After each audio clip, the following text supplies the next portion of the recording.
మనం ఉంటున్నటువంటి ఊళ్ళల్లో లేదా మనం ఉంటున్న రాష్ట్రంలో మన మీద భారాలు ఎక్కువగా ఉంటే ఏం చేస్తాం?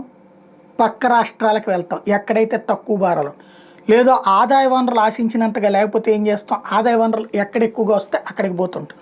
ఆంధ్రులు తమిళనాడులో ఉన్నారంటే చెన్నైలో ఉన్నారు, బెంగళూరులో ఉన్నారు, హైదరాబాద్లో ఉన్నారు, గురుగావ్లో ఉన్నారంటే ఇక్కడ వచ్చే సంపాదనతో పోల్చుకుంటే, ఆదాయంతో పోల్చుకుంటే అక్కడ 2 రెట్లు 3 రెట్లు 4 రెట్లు 5 రెట్లు. కాబట్టి అట్లాగా సహజంగా మన ఆర్థిక పరిస్థితులకు అనుగుణంగానే నిర్ణయాలు తీసుకుంటా ఉంటాం.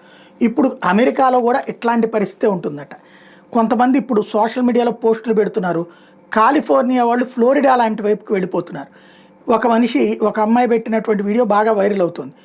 ఏంటంటే కాలిఫోర్నియాలో తన వెహికల్ రిజిస్ట్రేషన్కి అయిన ఖర్చు $700 అట ఏడాదికి. అక్కడ ఏడాదికి ఎంత ఛార్జ్ చేస్తారు? $700 అట. ఇప్పుడు ఫ్లోరిడాకి పోతే $47 అట. కాబట్టి సదరన్ కాలిఫోర్నియాని నమ్ముతున్నాను ఇది. కానీ అంటే సదరన్ కాలిఫోర్నియా అంటే ప్రేమ, కానీ ఈ భారాలు భరించలేక నేను అవతలకు వెళ్ళిపోతున్నాను అన్నటువంటి విషయాన్ని చెప్పుకొచ్చింది. డెమోక్రాట్స్ ఇప్పుడు కాలిఫోర్నియాని పరిపాలిస్తున్న నేపథ్యంలో వాళ్లే నాశనం చేస్తున్నారు అంటూ మరొక స్టేట్మెంట్ ఇచ్చింది.